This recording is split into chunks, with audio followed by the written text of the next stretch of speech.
And this will be our voltmeter. Normal operating is between 12 and 13 volts.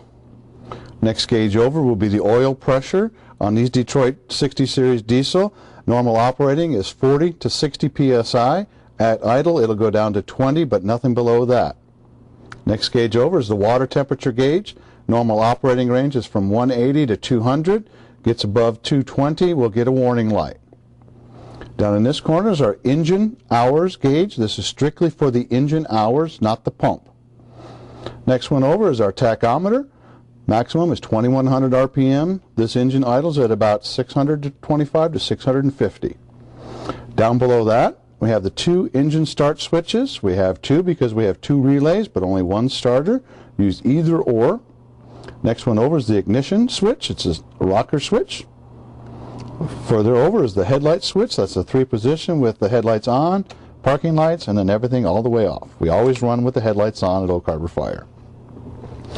These two little lights up here on the top will be our batteries on lights. These will light up green when both batteries from the Kussmaul or the Scuds switch is turned on. These two will light up.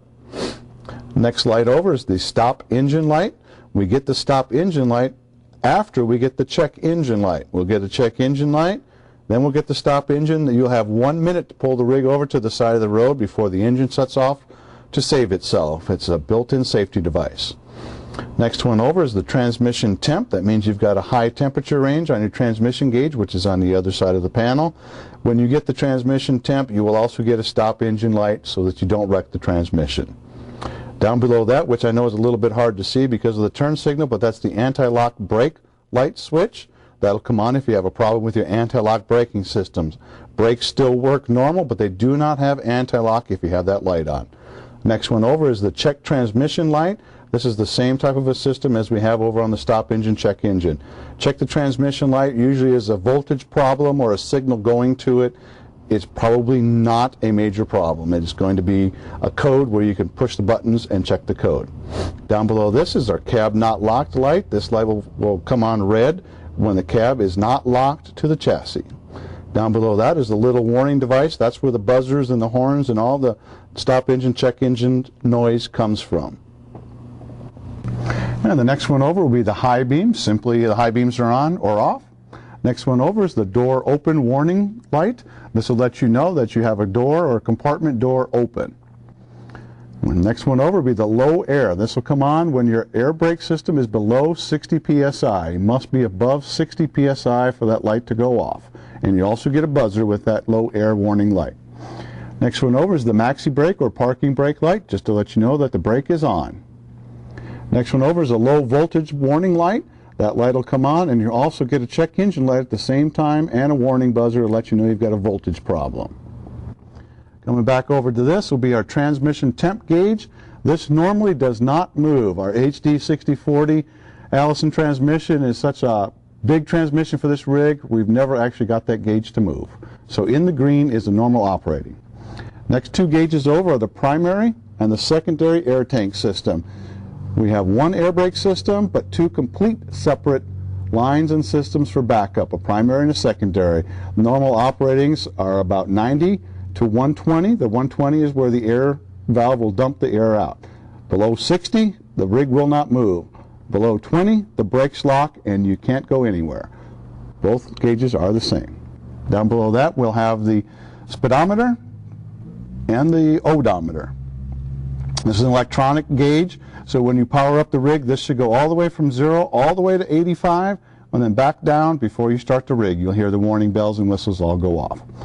Next gauge way over here will simply be our diesel fuel gauge. We always fill 3/4 or below.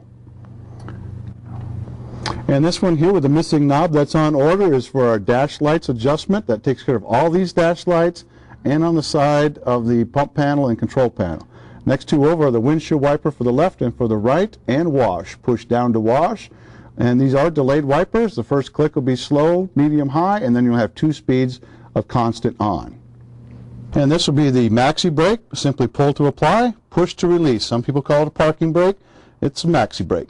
Down below that are our 2 mirrors. These are electronically controlled mirrors, left and right. It controls the top half of the mirror. The bottom half is manually controlled.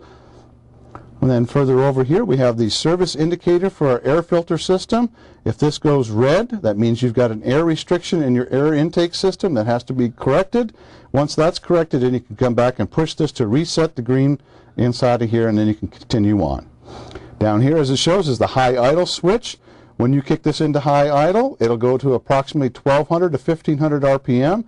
Keep up your RPMs and keep up your alternator if you're sitting at a scene and you're not using the pump and you're not in high gear but you're using all your lights. This is the way to maintain your battery charge. Next one down below is the Jacobs brake system. This is a little bit different than the normal air compression system. This runs off of electronically shutting the fuel off to 2, 4, or 6 cylinders on our engine. Simply has an on and off, and low, medium, and high. Our department runs on medium. That'll cut off 2, 4, or all 6 cylinders. Cuts the fuel off so the cylinder runs dead. We run in medium. The next one is our transmission touchpad. This is for the Allison 5-speed electronic transmission. Simply as it is a touchpad. It goes into reverse, neutral, or drive. Anytime you go from reverse to drive, go to neutral, always stop at neutral. If you want to manually shift this transmission, which you can, place it in drive, hit the mode button, and then up or down arrows will put your gears up or down. Once you're into this manual mode, it will not shift by itself. So you will have to continually shift up as you get higher in speed. Or simply hit the mode button again and it'll go back to the automatic mode. Sigtronics headset switch, simply push to talk. This is the pump in gear light. Once you come over here and you flip this master switch up, flip the pump down, this light should come on. Once this light comes on, then you can go back to your transmission touchpad, put it in drive, and number 4 should come up. We always pump in 4th gear on these rigs. That's our direct drive. Then you'll get the second light come on, then you can go out and do your normal out-of-cab operations to run the pump. And then we come back over here, we've got the master switch. Simply flip the rocker switch, then everything will come on as it's marked. The light bars, the oscillators, the halogens, the warnings, the rear warnings, perimeter lights, pickup lights, compartments, and our Opticom. We do not have a separate box for our Opticom like on some of our other rigs. So this has to be on for the Opticom to work. We'll flip that master back off. We'll continue down to the floodlights, which are on the side of the rig. We can actually have control from inside. You're pulling up to the scene, you can flip your lights on and see. And there's also a control out on the pump panel. Last button on this panel is a siren brake for our Q2B or the growler on our front bumper. Simply press and hold this and it'll help slow down the Q2B growler from making all kinds of noise. Next box here is simply our Sigtronics headset box. It has a squelch button for setting the squelch for your desired resistance and talking, and then the main box volume, and all of our headsets also have volume. Next box over is simply our siren box. It has a momentary switch for the siren or electronic air horn. Runs just like all of our other Federal Signal boxes. Go to radio, you can hear the radio come outside. Manual, you can do this. And then the whale, yelp, and high-low. In our department, high-low is only for the evacuation. And if this thing gets out of whack and it won't shut off on you, you can actually turn this box off in case of some failure inside of the switches so you can shut the box off. We usually run at about 3/4 volume. Next box up is our radio box. Real straightforward. They automatically come on and they automatically start at fire 1. Use the mode button to change the channel, volume to change the volume. We do have a central lock release system on our rigs, and the volume must be set at 10 minimum to get the central lock to release. These buttons, this does not work up here, but the scan button does. You select the scan button, you'll get a little triangle down below, and that means you're on scan so that you can hear other frequencies while you're on frequency 1. Then we'll go up to the heater box up above. This is a strictly electronic heater. It does not use coolant like a lot of the diesel rigs. Simply has the fan switch, 4-position switch, temperature just like it shows, hot to cold. So it takes just a few minutes to warm up the electronic coils and it'll blow out the front. Okay, and if we get engine check codes, stop engine check lights, transmission lights, we have a system on board that we can flip down this glove box and we can actually check that by these check engine code lights. We simply take this lever and push it forward and hold it until we get the flash codes. These will flash a series of numbers like 2-5, 1-3, 6-2. It's always a set of 2 numbers. Count the flashes, Then we go back to the maintenance manual, and the maintenance manual will show us what the problem was. We also have a load manager in here so that if we have too much voltage draw, it'll shut down unnecessary systems but leave our primary systems running. This is also where the computer man will come and hook up his computer to check for diagnostic problems.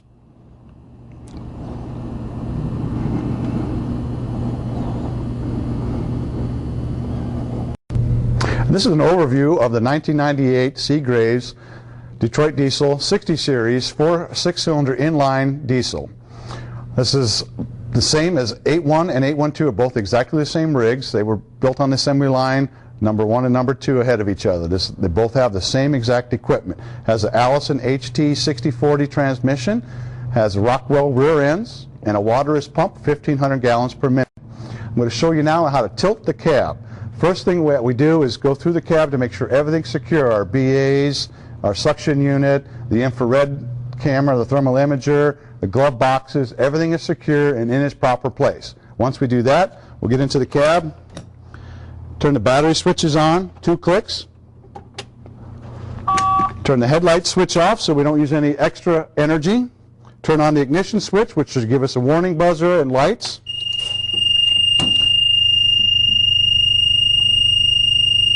Once those are done, you can hear me now. We'll go underneath the driver's seat where we keep the cab tilt switch levers. We'll secure this door, and I'll meet you around on the other side. And as we pass by the front of the rig, take the blitz line, make sure this number 4 discharges all the way forward, and then take this 2.5 and kind of pull it forward, because when this cab tilts, this stuff all comes to about here. If this is in the way, you could damage the cab, so make sure that's all pulled out of the way. All right, then we go over here to the cab tilt area. Simply plug this in. It's got a little detent on it so you can't mess it up. Just look at that. Make sure you put it in the right way, because you can put it in backwards even though it does have a detent on it. Now that we've secured everything in the cab, we checked the front, we've got the ignition on, the headlights off, simply push the button and we're going to start tilting the cab. This runs off of a hydraulic motor which is electronically actuated. That noise you hear is our warning device telling us we're low on voltage to the entire system. It's okay to keep on going because it's not going to kill the batteries. These batteries got great cold cranking amps. We'll just have to listen to the noise for a few seconds while we tilt the cab. All right, we're almost all the way there. Now the cab lock is falling down in place. And we'll disconnect this switch, set it on the bumper, and we'll go back over and shut the power off so we can talk a little bit. Okay, now we got the cab all the way up. This lever right here is the cab lock lever. So when you extend up, this will drop right down in there and lock the cab from falling down on you. This is the actual cylinder that'll run the whole tilting of the cab. Down below this is the actual pump that runs this hydraulic system. It is electronic, and it does have a manual system where you can pump it manually. There's a pump handle under the driver's seat right next to the switch that we have. And you just come underneath here and you just start pumping away. It takes a lot of pumps to get this up. I've never counted them, so I don't know how many it takes, but it can be done. This is the place that you put the pump handle right here, and this is the control valve to tilt and lower the cab. The directions for the manual system are right here on top of the bumper in big yellow letters. You cannot miss it. It's right here on the front bumper. All right, we'll start with some of the overview of the engine. As I said before, this is a Detroit Diesel 60 Series inline 6-cylinder turbocharged diesel. It's got a 435 base horsepower with about 1,650 foot-pounds of torque. That's right, 1,650 foot-pounds of torque. It's a torque monster. It really has a lot of power, and it can actually be boosted even more. It's all electronically controlled. It has a DDEC 3. That's a Detroit Diesel Electronic Control Module number 3. It's like your Pentium processors 1, 2, and 3. Our ladder truck has a DDEC 2. Engine 813 has the first generation. They just call them DDEC 1. So this one has a DDEC 3. It's on the other side, and we'll show you that in a little bit. I'm going to start pointing out different parts and pieces on the engine. This is the alternator. This is the voltage regulator for the alternator. Has double belts. Everything's double redundant on a fire engine 2 to 3 times. In the front of this is obviously the radiator with a big fan, and it has 3 belts on it. In front of this radiator is another turbocharged cooler radiator. It's the after-cool turbocharged system. The turbo sends this air after it's been compressed through the exhaust. It's been compressed. Now we've got hot air that we want to use as a turbo boost, but we need to cool it down because a cool charge is always better than a hot charge. So we send it through this 3-inch tube up to the front of the radiator. There's another small aluminum radiator up there that is strictly for the turbocharged. So it's after the turbocharged cooling system. If it was before, it would be before the turbo, but it's after. So that runs up front through the radiator for the turbocharged, comes down this other silver pipe on the other side and into the intake, which will show on the other side when we get over to the other side. So this is the turbocharged unit, as I said. This is the oil cooling line because you have to have oil to cool the turbo. That's why we always let the engine idle for about 30 seconds to 2 minutes after we bring it in the barn so that this will start slowing down on its spinning and it'll keep the oil fed to that. This is where it gets its exhaust, goes out to the exhaust pipe. It gets its juice from this turbo mounted right onto the exhaust manifold. This will be the exhaust manifold all the way across up underneath here. You can probably see a little bit of the silver top of the shield that keeps the heat shield down. So it sucks in the air, spins the turbo, waste goes out, compressed air goes up to the front, gets cooled, goes into the intake, pressed into the intake. This is where it gets its fresh air. This whole big box is the air filter. The air intake is on the other side, but it goes up to the top of the cab, way up there in that little octagon-looking box there, discharges over the side so it'll suck its air in, suck it in through the air filter, up into the turbocharged, so it's sucking in fresh air and compressed air from the engine. Down below this is our oil pump cooler. This is where the oil actually is pumped and cooled at the same time because our oil is cooled. You can see this blue line running up to the radiator. This is the actual coolant pump, the water pump right here. Anything that pretty much has these high miler blue hoses is going to have coolant on our rig. Pretty much every one of these is going to have coolant in them. So this is our oil pump and our oil cooler at the same time. That comes from the coolant pump, which is also a gear-driven pump off the front of the engine, which some of our other accessories are also gear-driven. The only thing about driven on this rig is the alternator and the fan. Everything else is gear-driven, so we don't have a belt failure. We can keep moving right on down the road. A little more overview. Big brake system. We have air brakes on the front. They have an anti-lock braking system. That's what some of the extra little air hoses are for, so it senses the pressure inside. Regular S-cam braking system for air brake system, which will be a whole other video about the air brake system.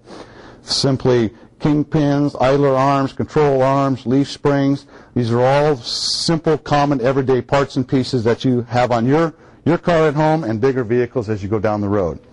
This box right here is going to be our cab lock box. When the cab comes down, this lock will move in, and this micro switch will go back here to deactivate the cab lock light. If this micro switch is out, that cab not locked light will be on, so this will have to move back. When we put down the cab, we'll show you that to make sure you get a close-up view of how that falls in place and stays in place. Then we have our 3 batteries on this side. We have 3 batteries on the other side. So it runs on 6 batteries, but it's all 12 volt. They are not hooked in series. So there's not a 24 volt system, 12 volt system. Down here is our transmission. This would be the Allison HT6040 transmission. Simply the transmission housing, but mated up to the engine back here. The dipstick is actually on the other side for this unit.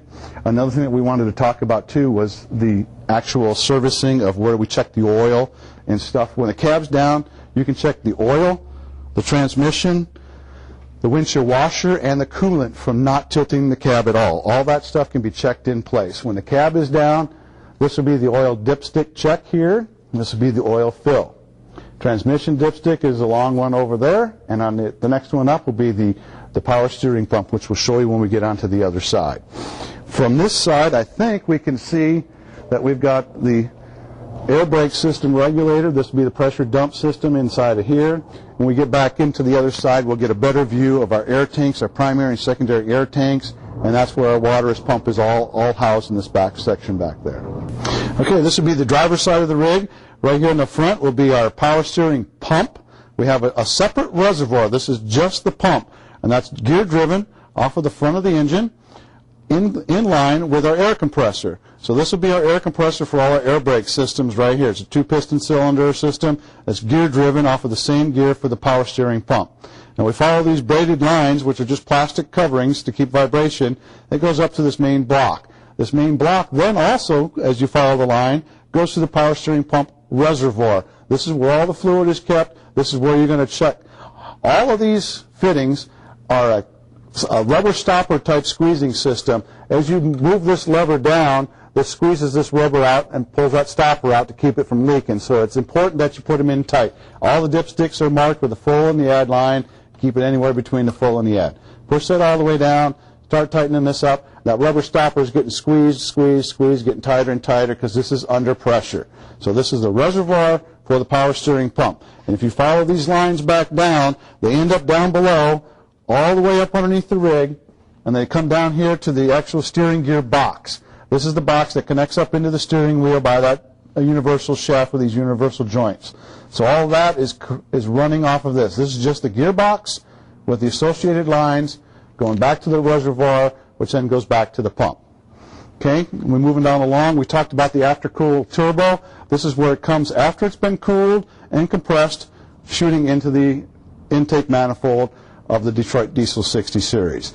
If you're ever in question about type of engine, it's all marked right alongside of these. It's marked with the date that it was manufactured, the type of drive systems that it uses, the actual tested horsepower, the RPM rating, the valve last, because these are 4 valves per cylinder.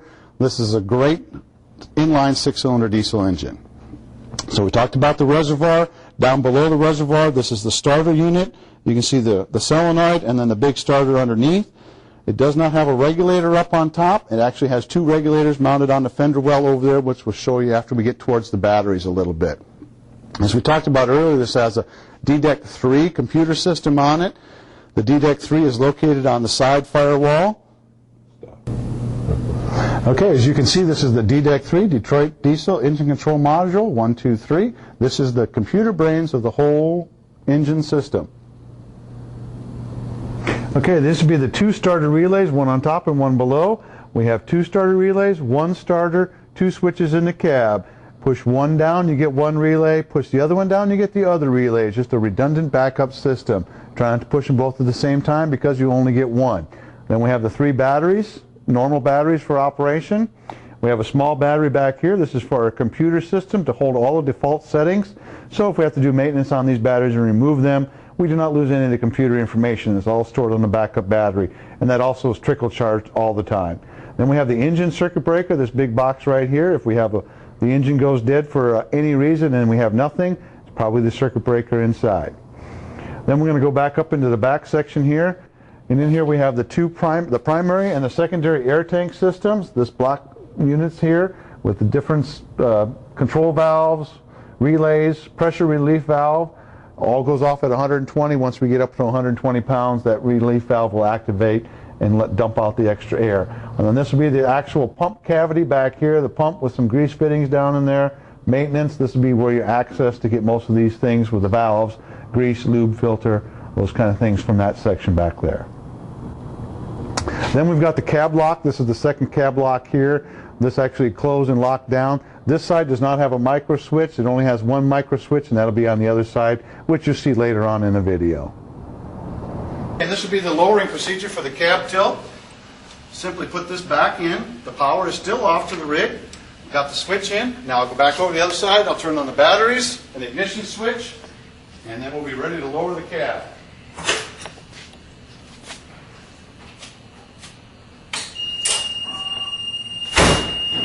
Remember, we've had the headlights turned off, so we're saving as much energy as we possibly can.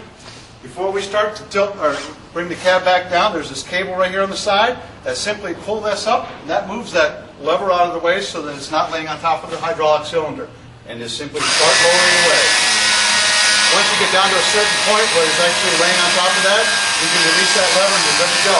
Just stand back, try to watch and make sure nothing is gotten in your way. Try to move anything underneath the compartment. Take it all the way down. As you see, that micro switch moved all the way in, and the cab lock is locked. Your washer on your dailies and your monthlies. Open the door. Simply look for the level in here. You've got a hot and a cold mark.